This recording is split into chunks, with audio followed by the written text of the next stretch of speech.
Doctor Who has clocked up almost 200 episodes since 2005, and not all of them have been good. So today we're going to celebrate the worst of the worst, from embarrassing performances to dodgy scripts and, unsurprisingly, a fair bit of dodgy CGI. I'm Ellie for Who Culture, here with the 20 worst Doctor Who episodes ever. Number 20, Empire of Death.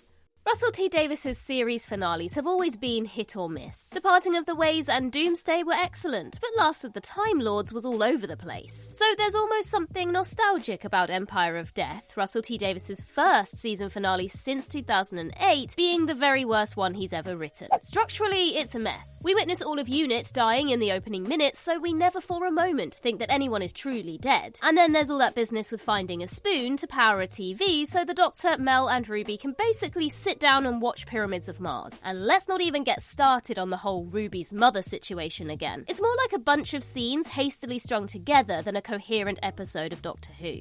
Number 19, The Wedding of River Song. I'm sorry, what?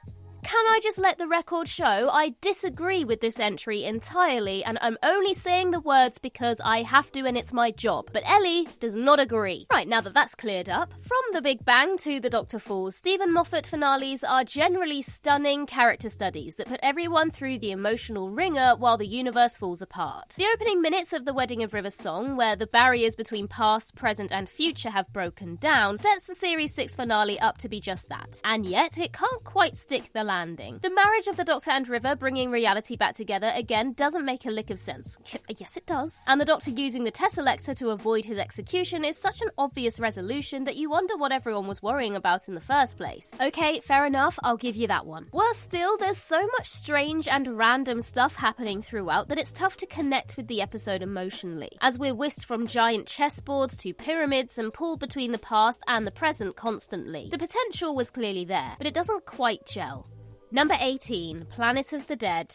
There was a lot riding on Planet of the Dead as the first of 2009's David Tennant specials. But even divorced from that hype, it's an uninspiring bit of Doctor Who that feels like an excuse for everyone to go on holiday to Dubai. The Dubai locations are supposed to justify the special nature of Planet of the Dead, but they're just repetitive sand dunes. The UK-based quarry from the waters of Mars looks more like an alien landscape than this episode ever does. The CGI stingrays don't feel tangible either, and the fly aliens are laughably bad. It all just feels like RTD and co-writer Gareth Roberts took the rest of the day off after typing London bus in an alien desert. Number 17, The Long Game. The Long Game stands out as the worst of Christopher Eccleston's consistent run of strong stories. A Doctor Who story about rolling news and the hidden agendas of the media was ideal for the show's new 20th century era. But the main issue is that Adam's boring subplot doesn't really dovetail with the machinations of Simon Pegg's editor and his slimy boss. Adam tapping into the computer systems gave the Jagrafest knowledge of the TARDIS, but how much more dramatic would it be if this unsuitable Doctor Who companion was seduced to the dark side by the editor? The Doctor also doesn't get to do a whole lot throughout this story, and the whole thing feels like a rough early draft. The Long Game definitely needed to sharpen its edges. Number 16, Space Babies.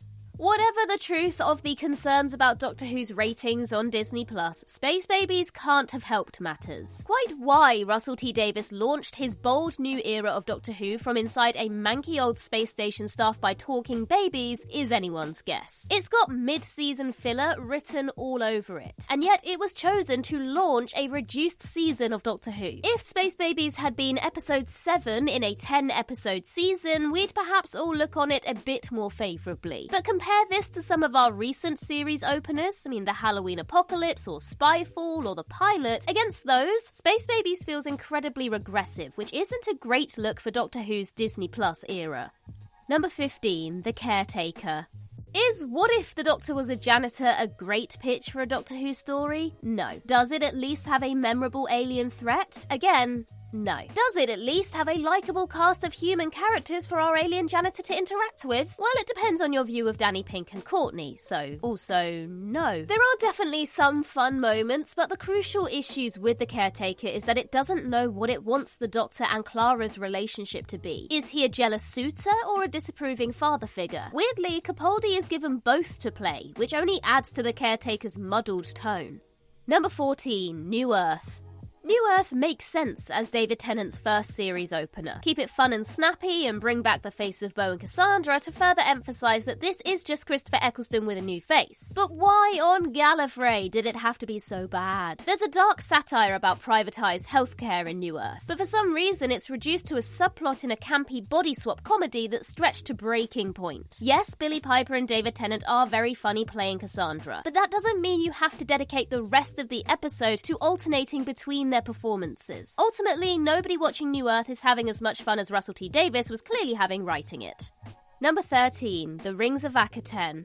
The Rings of Akhaten is a decent enough first trip in the TARDIS story, but it completely falls apart with the resolution. Any Doctor Who episode that requires the Doctor to somehow sacrifice themselves that isn't a finale or regeneration story is already unlikely to work. Nobody believes that the Doctor is actually in any jeopardy because someone else will come along and fix it. Or the Doctor will do something clever at the last minute. Which is presumably why writer Neil Cross just shrugs his shoulders and has Clara turn up to save the day with a leaf, because sentimental value? And it really is a shame, because Cross does some great world building in Akhaten's first 20 minutes, only to fumble the conclusion. Number 12, The Woman Who Lived. The Woman Who Lived is one of the most lackluster, uninspiring Doctor Who stories of all time. So much so that it's kind of hard to class it as one of the worst, because it's hard to summon up any strength of feeling about it whatsoever. Maisie Williams doesn't have the range to portray the centuries of sorrow experienced by me, and therefore comes across less like a lonely god and more like a stroppy teenager. Rufus Hound does his best to provide the comic relief, and Capaldi responds well to this. However, Williams' performance is so flat, and the threat, a literal Lion King, is so unthreatening that it ends up as a damp squib of an episode. Which would be fine if it wasn't also an integral part of the ongoing series arc. Oh dear. Number 11, The Tsuranga Conundrum. The Tsuranga Conundrum is a lot of fun, but like many of Chris Chibnall's Doctor Who stories, it's a bit too busy for any of the supporting characters to make their presence felt. The Pating is an interesting creation, a creature of instinct and appetite that is immune to the Doctor's usual moralising and diplomacy. And if it was just the Doctor, the Fam, and Roy Kent trying to eject the Pating, the Tsuranga Conundrum would have been miles better. Instead, though, we get Graham and Ryan helping a man give birth, an awkward android love affair, and a heroic sacrifice that lacks impact, and none of it is particularly memorable. Number 10, Closing Time. Cybermen in a department store. That's a concept that feels like it could be enormous fun, if given the budget and scale to fulfill its potential. Instead, it's reduced to being a stray plot thread in a lackluster sequel to The Lodger. Closing Time is a perfect example of the unnecessary sequel. The Doctor checking in on Craig would maybe work as a small scene in an end-of-time style final tour, but this isn't that. It also effectively repeats the climax of the God Complex, with the 11th Doctor lamenting how he always puts his friends in danger. Closing Time should have just picked a lane. As it stands, it's a frustrating mishmash of a fun Cyberman story and a sequel to a beloved episode that satisfies no one. Number 9, The Lie of the Land. The Monk trilogy in Peter Capaldi's final series feels like it robs us of 3 cracking standalone adventures for the Doctor, Nardole and Bill. Especially as its conclusion, The Lie of the Land, completely undermines the whole story. Because it's happening in the middle of a series, there's no scale to the Monk's invasion of Earth. It's a few streets, a handful of extras, and Peter Capaldi gurning out of a TV set. With such a lack of bombast, it's hard to care about any of the episode's bizarre flourishes. From the Doctor tricking his companion into putting a bullet in him, to the overused and uninspired Love Conquers All resolution, The Lie of the Land was a deeply unsatisfying finale to a muddled 3-part Doctor Who story. Number 8, Journey to the Centre of the TARDIS. Journey to the Centre of the TARDIS was Stephen Moffat's attempt to make up for the mistakes made in The Invasion of Time. But crucially, he and the episode's writer Steve Thompson forgot that while it may have revealed the inside of the TARDIS to be a Victorian hospital, for some reason, The Invasion of Time at least had a compelling story. Journey to the Centre of the TARDIS has no such story, and is a fairly vapid tale of some alien scrap merchant brothers. Instead of being a compelling piece of drama, the episode feels like a paper-thin premise for a TARDIS escape room or VR simulation, without any interactivity or engagement for its audience. A missed opportunity if ever there was one. Number 7, Orphan 55. Orphan 55 is bad, but it's not as bad as fans make out. It's got great monsters, and the idea of an irradiated Earth being turned into a luxury resort is a sharper satirical idea than people give it credit for. Also, Jodie and the cast are having fun, which does help a lot. However, it's stuffed full of supporting characters that range from the forgettable to the weird, and the downright annoying. You're supposed to care about Vilma and Benny, but she's so tooth-grindingly annoying that you find yourself on the side of the dregs. And then there's Jodie Whittaker's speech to camera about saving the planet, which is a classic example of a vital message being delivered in the most clunky and patronising manner possible. Number 6, The Curse of the Black Spot. The Curse of the Black Spot is a mess. Missing pirates, a woefully miscast Hugh Bonneville, and a scientific explanation for the siren that seems more magical than anything in folk tales. The biggest issue is the ending, in which Rory Williams dies. Again. If The Curse of the Black Spot had gone out when intended in the second half of the series, then it might have had more of an impact, especially after a good man goes to war and lets kill Hitler. Amy fighting to save Rory's life would have landed much better after we'd already seen her lose her daughter. But a handful of episodes after she already brought him back to life in the Series 5 finale, and we're all just looking at our watches. Number 5, In the Forest of the Night. In the Forest of the Night has a strong image at its core, with the urban sprawl of London covered under sheets of greenery. But that's all it has going for it. From a cast predominantly made of child actors to the fact that nobody expects Earth to be obliterated 3 weeks before the finale, In the Forest of the Night is a clanger of a Doctor Who story. And oh boy, that resolution. Okay, so the trees save us. They shield us from the devastating solar flares and ask for nothing in return. And then, instead of suggesting that we learn from this on-the-nose message about the dangers of deforestation, the Doctor glibly tells Clara that everyone will forget all about it. So yes, as Doctor Who eco-parables go, In the Forest of the Night is worse than Orphan 55. And don't get us started on that girl hiding in a hedge at the end. Number 4, The Battle of Ranskoor Av Kolos.